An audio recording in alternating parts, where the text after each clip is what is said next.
tu presencia.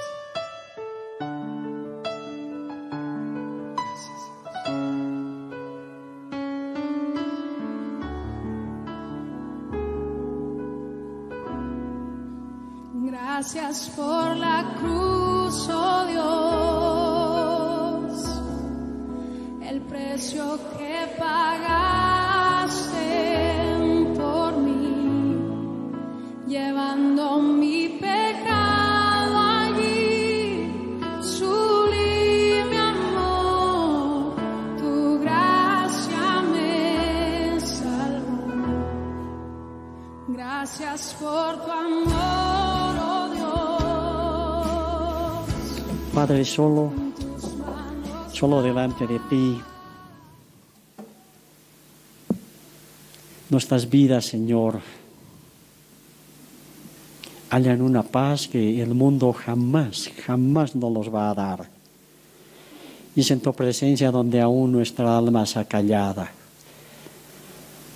para que podamos escuchar de ti, para que seamos enseñables, para que entendamos, Señor, tus propósitos, tus misterios, tu Cristo revelado, Señor.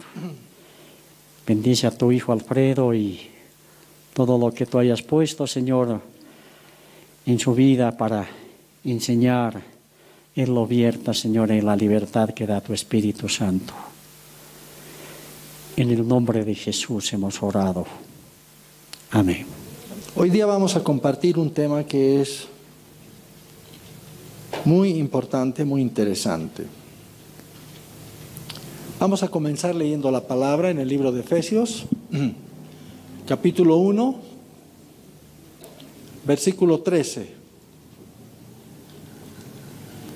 Dice así, bendito sea el Dios y Padre de nuestro Señor Jesucristo, que nos bendijo con toda bendición espiritual en los lugares celestiales en Cristo. En 2 de Pedro, capítulo 1, verso 3, dice, como todas las cosas que pertenecen a la vida y a la piedad, nos han sido dadas por su divino poder, mediante el conocimiento de aquel que nos llamó por su gloria y excelencia. Colosenses capítulo 2, verso 9, dice, porque en él habita corporalmente toda la plenitud de la deidad y vosotros estáis completos en él. En Juan 1, 16 dice, porque de su plenitud tomamos todos y gracia sobre gracia. En Efesios 1, 22 al 23 dice, y lo dio por cabeza sobre todas las cosas a la iglesia, la cual es su cuerpo. Muchas gracias. La plenitud de aquel que todo lo llena en todo. Y finalmente, para comenzar, mi Dios, pues, suplirá todo lo que os falta conforme a sus riquezas en gloria en Cristo Jesús. Eso está en Filipenses 4, 19. Bien. Hemos leído varios versículos y todos ellos hablan de la plenitud que habita corporalmente en Cristo Jesús. La plenitud, ¿no es cierto? De la cual nosotros, como su iglesia, estamos llamados a participar. Estamos llamados a participar de la plenitud que habita corporalmente en Cristo Jesús. Los versículos que hemos leído hablan justamente de esto. Y hemos leído, particularmente en este versículo en 2 de Pedro, dice que todas las cosas que pertenecen a la vida y a la piedad nos han sido dadas por su divino poder mediante el conocimiento. Es decir, que esta plenitud en la iglesia se alcanza mediante el conocimiento progresivo de nuestro Señor Jesucristo. Consecuentemente, hermanos, el propósito supremo para con los hijos de Dios es que vengamos a un conocimiento vivo y verdadero del Hijo de Dios. Todo trato de Dios en nuestras vidas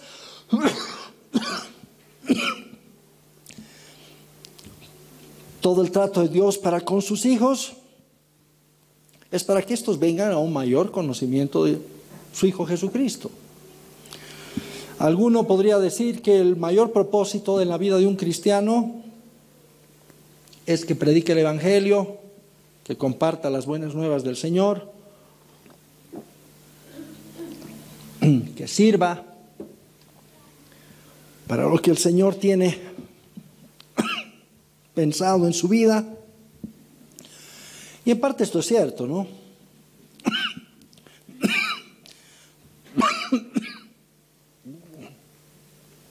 Pero el hecho, hermanos, es que en la casa de Dios no puede haber ningún servicio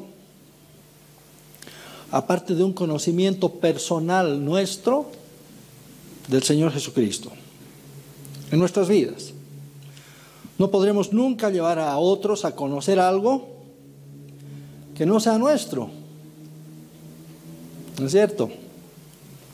Ni tampoco podremos guiar a nadie más allá de lo que conocemos de Cristo en una manera real, viva. Consecuentemente, todo, como estamos viendo, depende de la medida de nuestro conocimiento del Señor Jesús. Ahora bien, surge entonces la pregunta, ¿no? ¿Y cómo podemos conocer más del Señor? ¿Cómo podemos conocer más del Señor? Y les cuento, y lo que les voy a decir quizás resulte un poco sorprendente para algunos de ustedes, ¿no? Pero la manera como el Señor ha diseñado, Dios ha diseñado para que conozcamos al Señor Jesucristo, se llama desierto. El desierto. El desierto que jugó un papel tan grande en la historia de Israel, del cual se escriben tantos capítulos y libros, podríamos decir, del Antiguo Testamento. El desierto tenía un propósito muy profundo, reservado para el pueblo de Israel. Y ahora nosotros lo podemos entender, ¿no es cierto? El desierto ha sido siempre el mejor lugar para una educación espiritual, ¿no? El mejor lugar para aprender sobre las cosas celestiales. Hemos comenzado leyendo este versículo que estaba en Efesios, que decía, como toda, bendito sea el Dios y Padre de nuestro Señor Jesucristo, que nos bendijo con toda bendición espiritual en los lugares celestiales en Cristo. Entonces, realmente el desierto es el mejor lugar para aprender sobre las cosas celestiales. Si ustedes ven en la Biblia, fue así con la vida de Abraham, también con la vida de Moisés y con el pueblo de Israel, ¿no es cierto? Sea que lo consideremos de una manera literal, el desierto como tal, físicamente hablando, o de una manera espiritual, el hecho es que una y otra vez los hombres de Dios que influyeron más en la vida espiritual fueron llevados al desierto y ahí pasaron un buen tiempo, ¿no es cierto? Por ejemplo, veamos lo que se dice de Juan el Bautista. Este versículo siempre me ha cautivado. En Lucas 1:80 dice, y el niño crecía y se fortalecía en espíritu, y estuvo en lugares desiertos hasta el día de su manifestación a Israel. ¿Qué les parece? Creo que el Señor ya empieza a hablar a nuestros corazones, ¿no es verdad? Entonces, cuando el Señor pone su mano sobre alguien, lo corta de todo aquello que no provenga de sí mismo. Es decir, lo corta de todo lo que se relaciona a su vida natural. Vemos esto con el pueblo de Israel, ¿no? ¿Se acuerdan que Faraón, cuando Moisés se presentó para decirle que Dios quería que su pueblo saliera a adorarle en el desierto, pues Faraón incluso estuvo dispuesto a que el pueblo de Israel fuera a adorar a Dios al desierto, pero que volviera. ¿No es cierto? Pero que volviera. Que no se quedara ahí en el desierto, sino que volviera después a Egipto. ¿No es cierto? Que lo sirviera con un corazón dividido, ¿no? Lo cual jamás podría servir a Dios. ¿No es cierto? La respuesta de Moisés a Faraón fue contundente. No quedará ni una pezuña en Egipto. ¿Se acuerdan? ¿No es cierto? Eso es lo que le dijo Moisés a Faraón, ¿no? El pueblo de Dios debería estar absolutamente separado de Egipto. Absolutamente. Si habría de tener tratos con Dios. Debía estar separado de Egipto, del mundo, de lo terrenal. ¿No es cierto? Y justamente cuando salió el Mar Rojo, hizo pues esta división entre ambos, entre el pueblo de Dios y Egipto. Dios se aseguró de que Israel permaneciera en el desierto hasta que aprendiera la lección. Una lección que en un principio no iba a tomar tantos años, pero al final fueron 40 años en el desierto, ¿no es cierto? Pero Dios se aseguró de que Israel permaneciera en el desierto hasta que aprendiera la lección. Tenía grandes lecciones Dios que enseñar a Israel. El peregrinaje de Israel en el desierto habría de servir a futuras generaciones como ejemplo, ¿no es cierto? La iglesia, aún en un futuro distante, lejano, entonces, habría de extraer su instrucción de este peregrinar. En el desierto Dios estableció principios eternos. De tal forma que en 1 Corintios 10:11 dice, y estas cosas les acontecieron como ejemplo y están escritas para amonestarnos a nosotros, a quienes han alcanzado los fines de los siglos. La experiencia de Israel en el desierto fue un ejemplo. Ahora bien, ¿cuál es el propósito? ¿Por qué el desierto? ¿Por qué el desierto? El desierto pone un límite a todas nuestras capacidades naturales. ¿No es cierto? Tú puedes ser un buen ingeniero, tú puedes ser un hombre muy capaz, ¿no es cierto? Puedes tener grandes habilidades, grandes conocimientos. Vamos a ver qué te puede ayudar todo eso en el desierto, ¿no es cierto? Vamos a ver qué te podría ayudar todo eso si estuvieras en el desierto. Yo no sé si ustedes alguna vez han viajado a Arica, especialmente si van por avión, y también una vez fui por tren por ese sector. Realmente el desierto de Atacama es una cosa impresionante. Dicen que es el desierto más seco del mundo. Y ahí hemos ido a pelear por el océano, imagínense ustedes. Una experiencia cruel, cruenta. ¿Me están entendiendo? Todas las habilidades del hombre, ¿de qué podrían servir en un lugar así? De tal manera que si el Israel histórico, el Israel de antaño, habría de sobrevivir a la experiencia en el desierto, habría de ser por la intervención directa de Dios a su favor. Su esfuerzo, habilidades o capacidad intelectual se probarían inútiles frente a la inmensidad de tal experiencia. En un lugar árido, lleno de desolación, lleno de alimañas. Y todo esto tiene un significado espiritual, ¿no es verdad? Es así también ahora en nuestras vidas, hermanos. Quizá no nos encontremos en el desierto físicamente, pero el desierto permanecerá en nuestros corazones hasta que aprendamos la gran lección que Dios quiere enseñarnos. Y esta gran lección, el propósito de Dios es que Cristo sea nuestro todo. Todo. ¿Amén? Entre tanto, podamos nosotros hacer algo, tengamos recursos, algunos recursos en nosotros mismos, no podremos llegar a conocer a Jesucristo. ¿Qué les parece? Escuchen este texto que está en Deuteronomio capítulo 8 versos 2 y 3.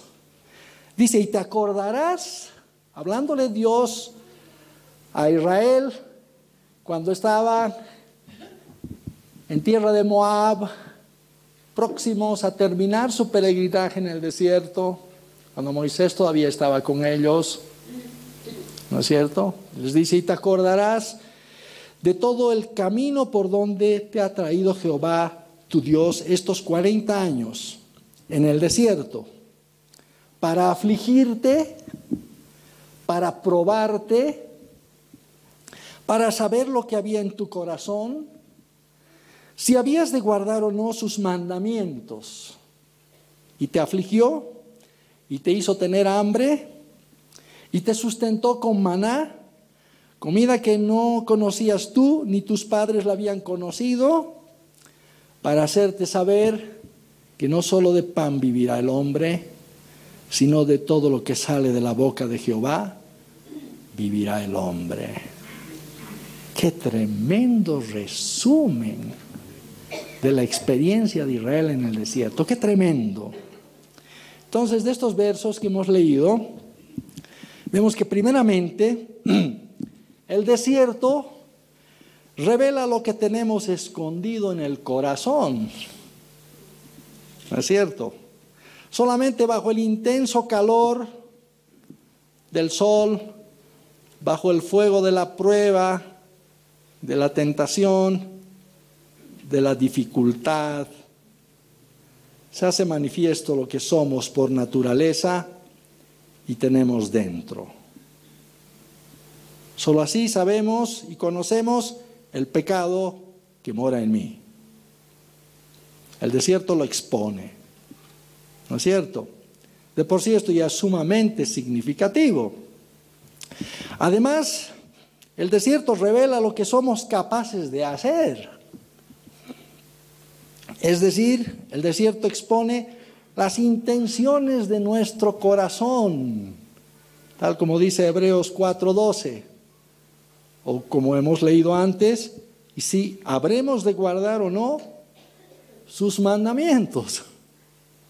¿Qué les parece? Tremendo significado del desierto, ¿no? En nuestras vidas. Pero el principal propósito del desierto fue que el pueblo de Dios dejara de confiar en sí mismo, en lo natural, en lo visible, en sus fuerzas, y que encontrara en Dios la fuente de todos sus recursos. En 1 Corintios 10, versos 3 y 4 leemos, y todos comieron el mismo alimento espiritual, y todos bebieron la misma bebida espiritual, porque bebieron de la roca espiritual que los seguía, y la roca era Cristo. Es decir, cada vez que Israel tenía una necesidad en el desierto, la respuesta de Dios para satisfacer esa necesidad era darles algo que fuera una ilustración, una figura de Cristo. ¿No es cierto? A semejanza de Israel en el desierto, nuestras vidas están a veces afanadas en satisfacer las propias necesidades de los hombres. Sean estas físicas, pueden ser necesidades emocionales, mentales o de otro tipo. Estamos siempre preocupados sobre qué habremos de comer, qué habremos de vestir, de beber, con quién me casaré, encuentro tan solo. Es una necesidad real, ¿no es cierto? Es una preocupación de los hombres. Otras cosas semejantes. O los que tienen aspiraciones más espirituales, quizás se pregunten, ¿cómo lograré santificarme? ¿Cómo puedo ser transformado? ¿Cómo puedo ser perfeccionado? Pero lo que Dios quiere ahora enseñarnos es que no solo de estas cosas vive el hombre. ¿Entienden? No solo de pan vivirá el hombre, mas de todo lo que sale de la boca de Jehová vivirá el hombre. Es decir, Dios quiere que sepamos que la satisfacción de estas cosas naturales, aunque necesaria, no constituye la verdadera vida de nuestra alma. Los gobiernos en este siglo y siempre se han preocupado para que su población tenga esto satisfecho, ¿no es verdad? Todos los gobiernos tienen buenas intenciones en ese sentido. Pero aquí el Señor en el desierto les dijo, no solo de esto vive el hombre, ¿me están entendiendo? Sino de toda palabra que sale de la boca de Dios. Entonces Dios quiere que aprendamos que nuestra vida realmente no está en estas cosas. La verdadera vida del hombre no está en estas cosas. Dios quiere que aprendamos a depender del cielo, de su gracia, de su poder, de su intervención en nuestras vidas, de su palabra revelada, de la provisión de su espíritu. Estas son las cosas que verdaderamente hacen vivir el alma del hombre. ¿Están comprendiendo, hermanos? ¿Están comprendiendo o no? ¿Sí? Bueno. Ahora bien, veamos lo siguiente. Revisemos un poquito más este verso que hemos leído en Deuteronomio capítulo 8, verso 3, porque tenemos que sacar más lecciones de todo lo que hemos leído. Y te afligió y te hizo tener hambre y te sustentó con maná, comida que no conocías tú ni tus padres la habían conocido. Eso les dijo Moisés al pueblo de Israel. Le dijo Moisés al pueblo de Israel. Evidentemente el maná era una comida que Israel no conocía. De hecho, la palabra maná significa ¿qué es esto? Cuando la vieron por primera vez, ¿qué es esto? No la conocía, ¿no es cierto? Fue algo milagroso. Una comida que cayó del cielo y sustentó al pueblo durante 40 años, los 40 años que estuvo en el desierto. Sin embargo, como dijimos anteriormente, era apenas una figura de algo mayor que ahora nos ha sido provisto espiritualmente en Cristo. Hoy en día resulta fundamental, hermanos, para la iglesia que del desierto salga no más con las figuras, sino con las realidades espirituales. ¿Me están comprendiendo? Le dijeron entonces, ¿qué señal pues haces tú para que veamos y te creamos? ¿Qué obra haces? Nuestros padres comieron el maná en el desierto. Como está escrito, pan del cielo les dio a comer. Esto le dijeron los judíos a Jesús en Capernaum, en Juan capítulo 6. Específicamente el verso 30 al 31. ¿Están escuchando, no?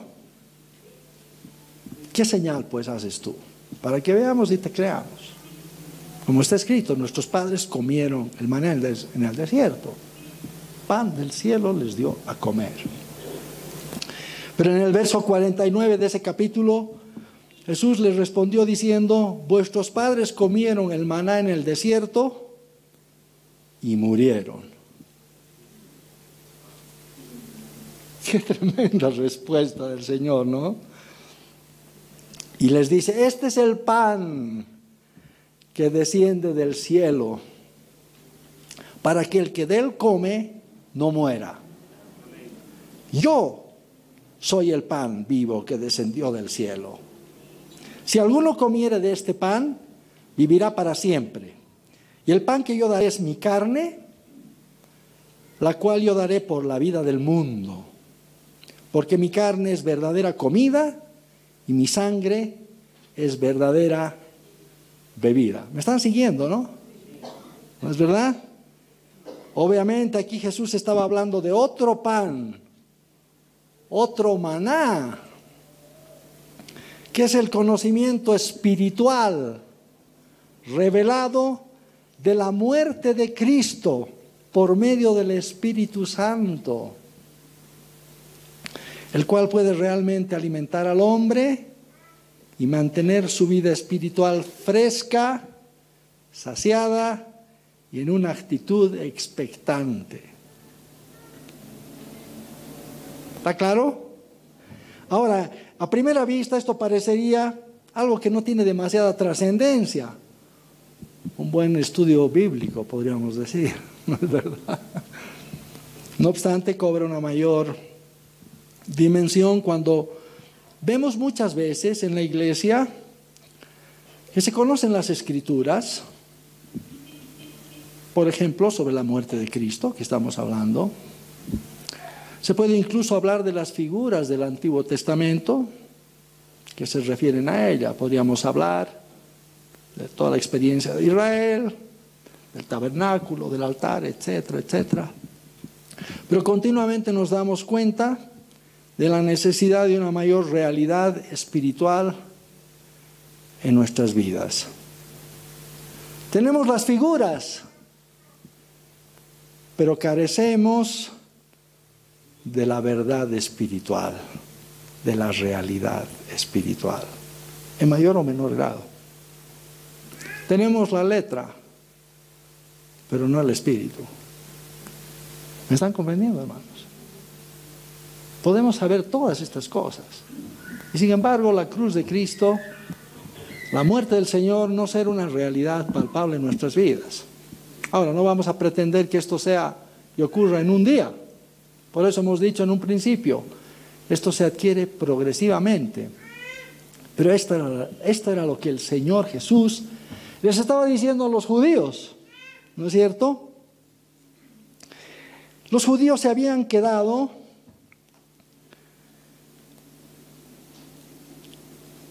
contemplando las figuras. Se habían quedado entendiendo todo lo que había pasado en el desierto, pero la realidad interna de su corazón era una cosa completamente diferente.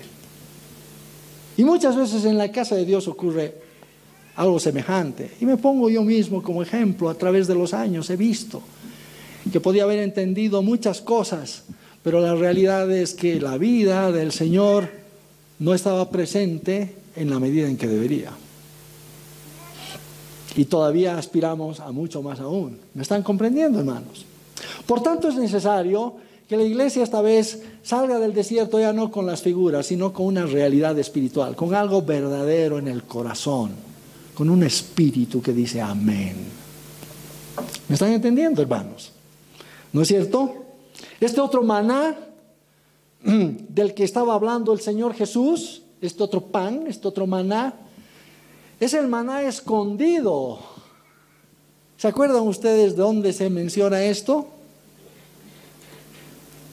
Había sido puesta, cuando ocurrió este milagro del maná, Moisés dio un mandamiento, mandó al pueblo de Israel, a los sacerdotes específicamente, que cogieran del maná una porción y la pusieran en un recipiente dentro del arca del testimonio, en el lugar santísimo del tabernáculo, en la presencia misma de Dios, que es lo que significa el lugar santísimo, ¿no? El lugar santísimo es la figura de lo espiritual o celestial del hombre.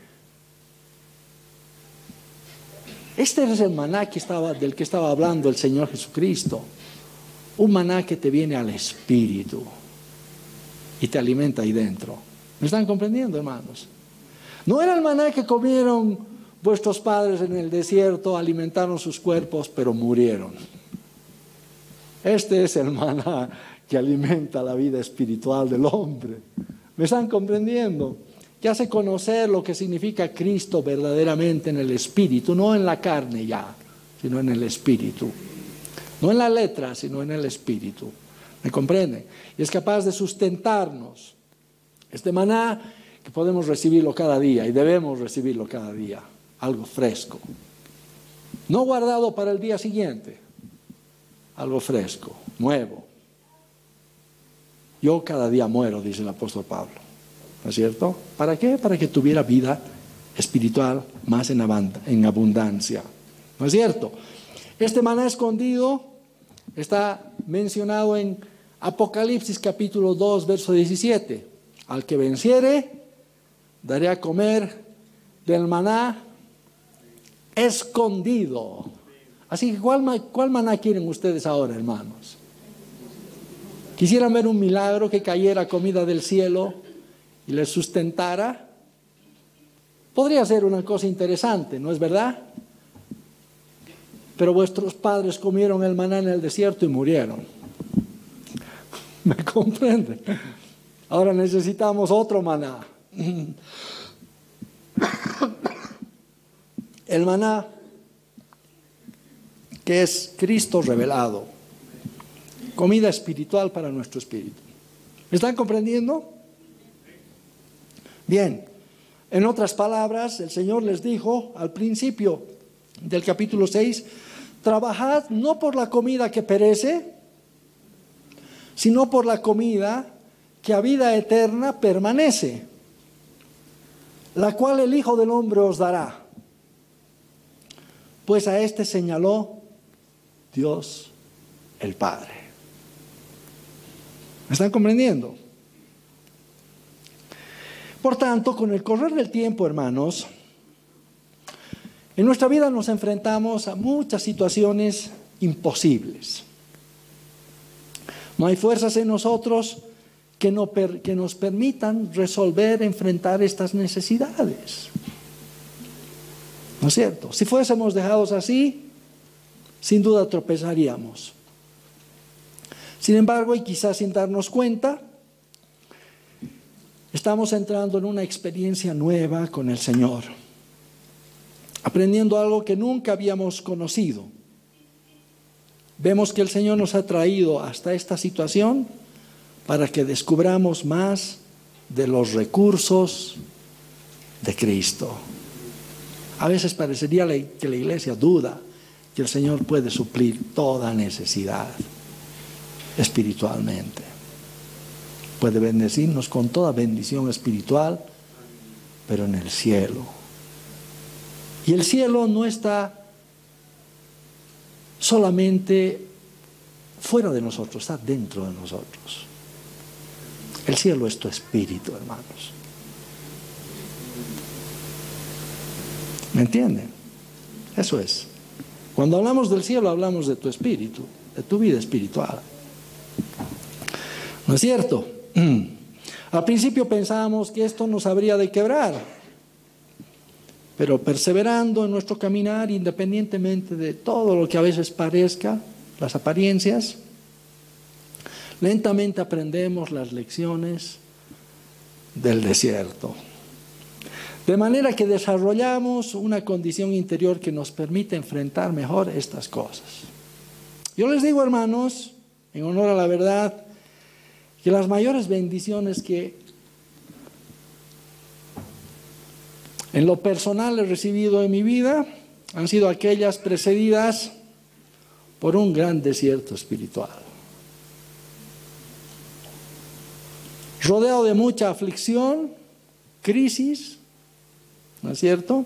Conflicto, donde nadie ni nada podían ayudarme. Nadie. Difícil es entender lo que está sucediendo en la vida de una persona. Peor todavía cuando ésta ni siquiera lo puede articular bien. ¿No es cierto? Uno no sabe las cosas que a veces están pasando, simplemente está ahí el desierto. Y ves las alimañas también, ¿me comprendes, no? ¿No es verdad? En estos casos, nadie ni nada podía ayudarme. Mi alma rechazaba cualquier comida, hermanos, que no me satisficiera así realmente. Era como si tuviera un sentido muy exquisito, ¿no? Seguramente ustedes han visto ahí en la televisión estos programas de los chefs, ¿no es cierto?, que preparan ahí los alimentos y vienen los expertos y prueban. Y dicen, esto está muy bien, un sabor que no conocíamos, una combinación excelente. Bueno, así más o menos es el espíritu del hombre, les cuento, exquisito en sus sentidos, ¿no es verdad? No se satisface con nada si realmente somos honestos. Para entrar al lugar santísimo, dice que tienes que tener honestidad en el corazón, sinceridad de corazón, ¿no? Y sinceridad proviene de la antigüedad, cuando se hacían estatuas de mármol, estatuas, qué sé yo, decoraciones de mármol. Y el mármol es una piedra natural, ¿no es cierto?, muy frágil, muy quebradiza. Entonces, cuando ocurría algún defecto al tallar una estatua, alguna cosa, entonces una rajadura, alguna cosa, entonces para cubrir ese defecto le ponían cera, una cera, quizá de los panales de abejas, una cosa así, cera, y con eso tapaban el defecto. Tú no puedes acercarte así al Señor Jesús, no. Para entrar al lugar santísimo, a la presencia de Dios, tienes que acercarte con corazón sincero. Eso dice. No ahí maquillado. Con mucha sinceridad. Y así es el espíritu del hombre, ¿no? Un espíritu muy exquisito que anda buscando las cosas verdaderas, ¿no es cierto? Muchas veces yo escuchaba mensajes y demás, me trataba de convencer que Dios ya me había resuelto el problema. Una vez estuve 4 años buscando respuesta a una cosa específica que para mí era fundamental en mi vida. Fundamental. No era con quién me iba a casar, por si acaso. Esas han sido otro tipo de crisis.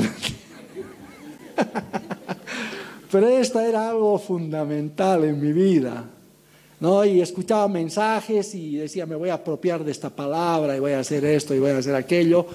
Y a la hora, la verdad, no era real. No, un tiempo podía manejar aquel concepto, pero después pasaba, ¿no es cierto? ¿No? Como les dije, estuve golpeando la puerta del Señor 4 años. Así como la viuda con el juez injusto, pues. Hasta que un día realmente el Señor me abrió las Escrituras. Me dio una palabra. Realmente. Eso no me imaginaba. Me reveló una palabra y vi las cosas celestiales, ¿no? Creí al Señor. Y entonces entré en reposo. Aquí se acabaron las oraciones de David, dice en uno de los salmos. ¿No es cierto? Así, el Señor había respondido. ¿No es cierto? Entonces realmente esto es el propósito del desierto. De todas las dificultades que nosotros pasamos en nuestra vida, que a veces pensamos que somos los únicos a los que nos pasan esas cosas. ¿No es cierto? Con un poco más de sensibilidad nos daríamos cuenta que verdaderamente el desierto está ahí, que nosotros no solamente estamos en el desierto, sino que el desierto está adentro. ¿Comprende? Y que de ahí no vamos a salir a no ser que aprendamos algunas buenas lecciones, ¿No es cierto? Entonces la gran lección que Dios quiso que Israel aprendiera en el desierto era, en otras palabras, un caminar de fe, hermanos. Y lo mismo se ha propuesto hacer con nosotros. La fe es una facultad espiritual impartida por Dios que te permite ver, percibir lo invisible, lo celestial, lo espiritual. Eso es fe. Cuando tú ves las cosas invisibles, celestiales, espirituales, te convences de lo que estás viendo, de lo que estás percibiendo, y esperas completamente en lo que estás viendo, ¿no?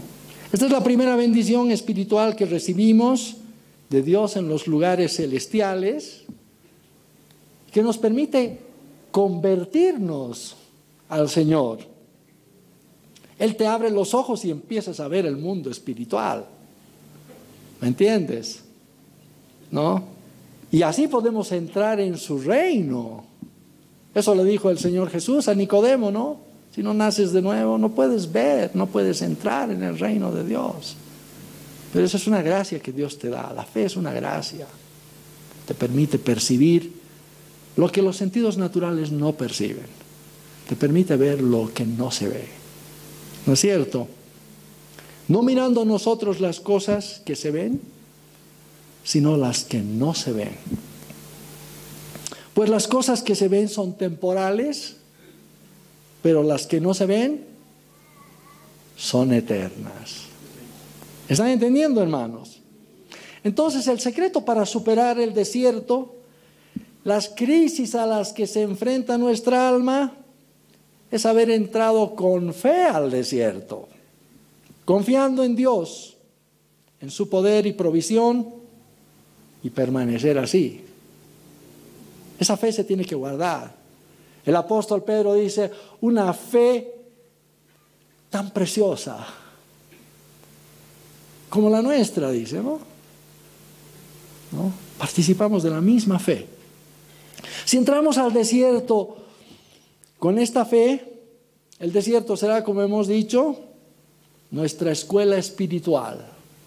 Nos vamos a enfrentar a una serie de dificultades, pero de todas ellas nos puede sacar el Señor fortalecidos interiormente.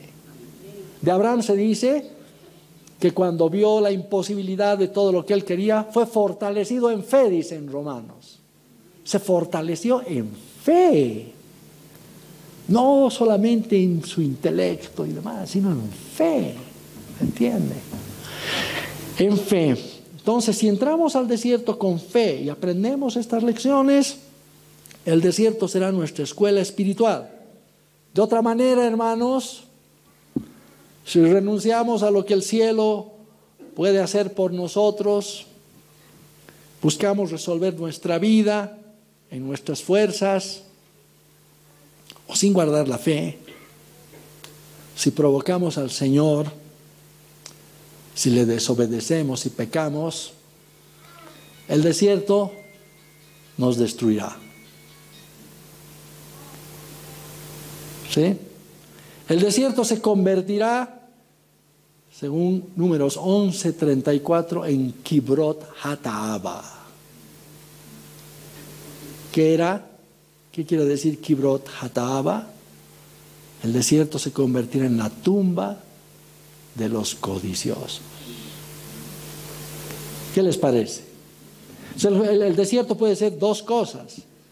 Puede ser o tu escuela espiritual o tu tumba espiritual.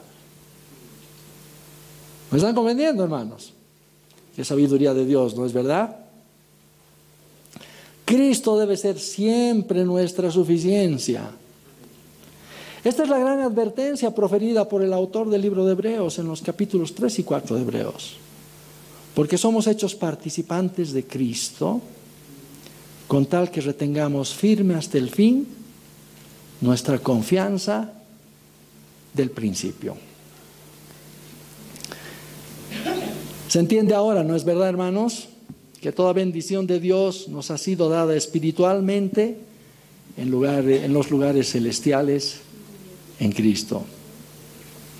La iglesia necesita conocer al Señor en el desierto de su alma. En los Salmos se ve tanto esto: has conocido mi alma en las aflicciones. ¿No es cierto? La iglesia debe servirse del horno de la prueba y de la aflicción, de su incapacidad natural para resolver las grandes cuestiones del hombre, de la vida, hasta alcanzar revelación y provisión espiritual para su vida. ¿O no va a salir del desierto? ¿Qué les parece esto? Hay bendición, pero hay una advertencia. ¿No es cierto? Más que nunca hoy la iglesia necesita volverse al Señor con todo su corazón, sinceramente. Aceptar el trato de Dios. ¿No es cierto? El hombre tiene un instinto espiritual tremendo para escapar ahí de todo lo que es cruz, trato. ¿No es cierto? ¿No? Y cuando ve que la cruz está ahí, por ahí, busca siempre una salida por atrás, ¿no? Eso no te va a enseñar jamás las cosas del Señor. ¿No es cierto?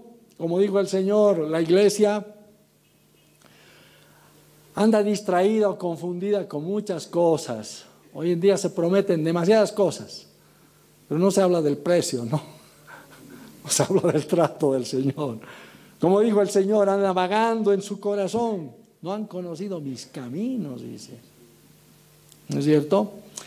El hombre, hermanos, puede soportar pues el ayuno de su cuerpo por unos días, ¿no? Puede. Pero el ayuno prolongado de un alma en el desierto, si no es resuelto adecuadamente en Cristo, lo incitará a que se vuelva a comida inmunda. Porque de algo tiene que vivir el alma. ¿Están entendiendo? De algo tiene que vivir el alma. Estamos llamados a guardar la fidelidad espiritual con la que hemos sido engendrados, hermanos. Debemos dejar de buscar sustento para nuestro alma en otras cosas. La letra. A algunos les gusta la letra en demasía. Y creen que en la letra está su vida. Y no está en la letra la vida. Está en Cristo, en el Espíritu del Señor. ¿No es cierto? Otros les gustan las diversiones. ¿No es verdad? En Oseas, el clamor del profeta era el clamor de Dios por un pueblo que se había apartado de su corazón, al cual dice para que se vuelva, pero he aquí que yo la traeré y la llevaré al desierto y hablaré a su corazón. Dios no ha de pasar por alto esta escuela, hermanos, hasta que se aprendan las grandes lecciones que quiere enseñarnos. ¿Sí? Entonces estamos viendo que el desierto jugó un papel fundamental en la vida de Israel. Muchos se quedaron postrados. Toda una generación no entró. Entró la nueva generación.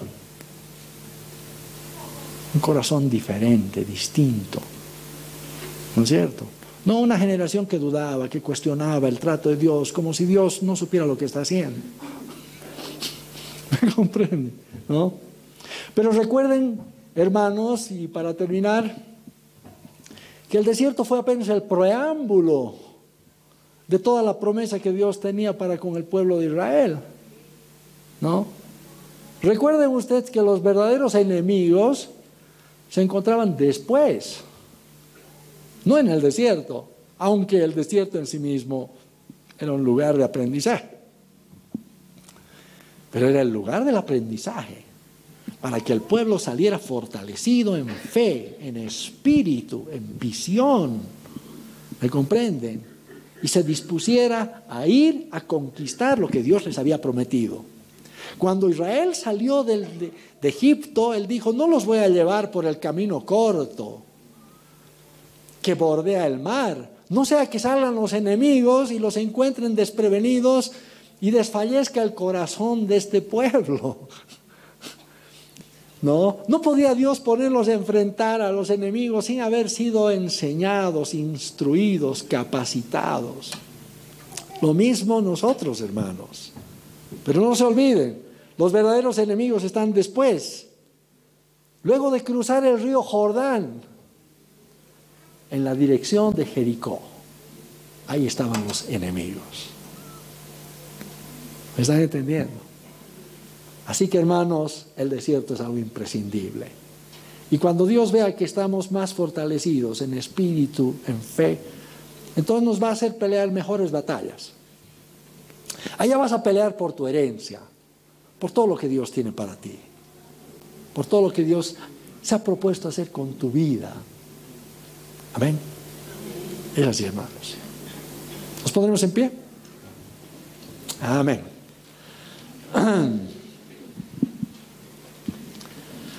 Padre nuestro, te damos tantas gracias por tu palabra, que es aguda, más aguda que espada de dos filos, que penetra hasta partir alma y espíritu. Discierne los pensamientos, las intenciones de nuestro corazón. Una palabra delante de la cual no hay cosa que quede escondida a tu presencia. Señor eterno, esta tu palabra penetre profundamente en nuestros corazones. Que entendamos tus pensamientos, Señor. Señor, que podamos soportar el trato, las pruebas, con paciencia, como dice Santiago. Tenga esta paciencia su obra perfecta, que sepamos esperarte a ti, confiar en ti, para que seamos perfectos y cabales y no nos falte ninguna cosa. Gracias, Señor, por las cosas que sucedieron antes, que han sido escritas para nuestra enseñanza, como ejemplo para nosotros. Gracias, Dios. Te pedimos siempre tu mano en nuestras vidas, tu provisión, tu espíritu, tu presencia en nuestras vidas. No nos interesa pasarla bien en este mundo, Dios, sino que tú estés con nosotros. Que seas el guía, Señor. Y como dijo Moisés, si tú no vas a ir con nosotros, entonces no nos lleves a ningún lugar. Tu presencia queremos en medio nuestro. Queremos que tú vayas delante y nos muestres el camino y nos enseñes todas estas cosas. Gracias. Te bendecimos en el nombre de Jesús. Amén y amén. Amén, hermanos. Por la cruz, oh Dios, el precio que pagaste por mí, llevando mi pecado allí, sublime amor, tu gracia me salvó. Gracias por tu amor, oh Dios, en tus manos clavadas por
manos clavadas por mí. Me has lavado, Señor, conozco hoy tu abrazo y tu perdón. Digno es el Señor, en su trono está. Hoy te coronamos, Rey, y reinas con poder. Altísimo Señor, Jesús, Hijo de Dios, el amado del cielo en la cruz murió. Digno es el Señor, digno es el Señor, digno es el Señor, digno es el Digno es el Señor. Digno es Levanta el tu voz, Señor. levanta tus manos al cielo y comienza a declarar que Él es digno. El amado del cielo es digno de recibir la gloria. Él es digno. Oh, mi Señor, recibe la gloria. Cordero de Dios, Cordero Santo. Tú eres digno, tú eres digno, tú eres santo, tú eres santo, Señor. Recibe la honra, toda la gloria, Señor. Digno es el Señor.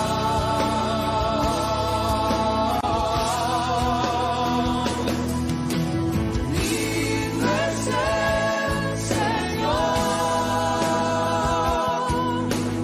en su trono está. Hoy te coronamos, Rey, y reinas con poder. Altísimo Señor, Jesús, Hijo de Dios, el amado del cielo en la cruz murió. Digno es el Señor, digno es el Señor,